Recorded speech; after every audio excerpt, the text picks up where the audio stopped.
Presentation of your testimony. Without objection, your written statements will be made part of the record. Vice Chair Bowman, you're now recognized for 5 minutes. Chairman Hill, Ranking Member Waters, and other members of the committee, thank you for the opportunity to testify on the Federal Reserve's supervisory and regulatory activities. I'll focus on the current state of the banking sector and progress on my priorities as the Vice Chair for Supervision. The banking system remains sound and resilient. Banks continue to report strong capital ratios and significant liquidity buffers, which position them well to support economic growth. We are seeing continued growth in bank lending, a decline in non-performing loans across most categories, and strong profitability. Notably, though, non-bank financial institutions continue to increase their share of the total lending market, providing strong competition to regulated banks without facing the same prudential standards. To compete effectively with non-banks on both payments and lending, the Fed is encouraging banks to innovate to improve their products and services. We're working together with the other regulators to develop regulations for stablecoin issuers, as required by the Genius Act. We also need to provide clarity on digital assets to ensure that the banking system is well placed to support these activities. The Fed is working to tailor our regulatory and supervisory framework to accurately reflect the risk that different banks pose to the financial system, particularly community banks. We cannot continue to push policies designed for the largest banks down to the smaller, less risky, and less complex banks. I support congressional efforts to reduce burden on community banks, including increasing static and outdated statutory thresholds that have not been updated for years. I also support improvements to the AML framework that will assist law enforcement while minimizing unnecessary regulatory burden.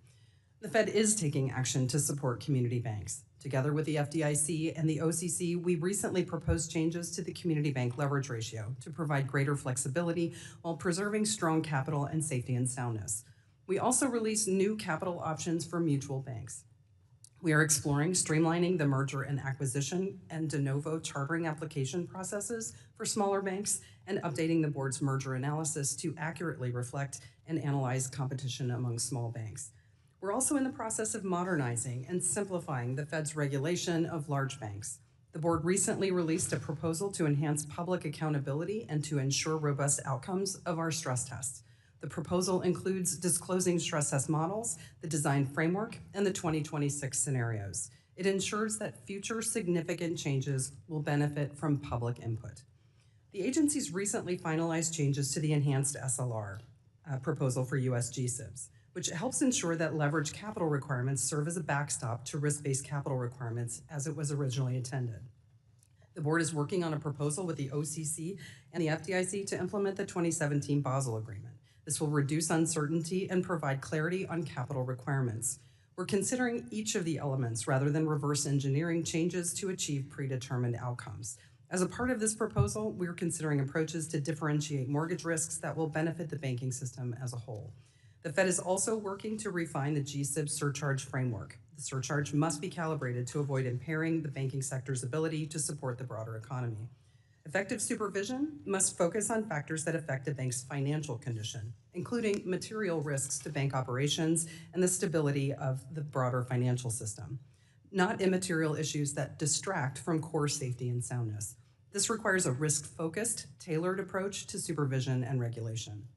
The Fed is considering a regulation to clarify standards for enforcement actions based on unsafe and unsound practices, matters requiring attention, and other supervisory findings. Focusing our resources on material issues that historically have correlated to bank failures will create a more effective oversight system. The CAMELS framework is also under review, as is the Bank Examiner Training Program. Establishing clear metrics for CAMELS components ensures transparency and objectivity in our examinations, and enhancing examiner training will improve our supervision. In addition, the board recently finalized revisions to the large bank rating system that addresses the mismatch between ratings and overall firm conditions. Further, the board removed reputational risk from our supervision, and we are considering a regulation to prevent supervisory influence from leading banks to debank a customer due to their constitutionally protected political or religious beliefs or a business engaged in legal activities. Banks must remain free to make their own risk-based decisions to serve individuals and lawful businesses without interference. Thank you again for the opportunity to appear before you today. The Fed is in the pre-FOMC blackout period, so I will not be able to discuss monetary policy during today's hearing. With that in mind, I look forward to your questions. Thank you. Thank the Vice Chairman. Comptroller Gould, you're now recognized for 5 minutes for your oral remarks. Chairman Hill, Ranking Member Waters, and members of the committee, thank you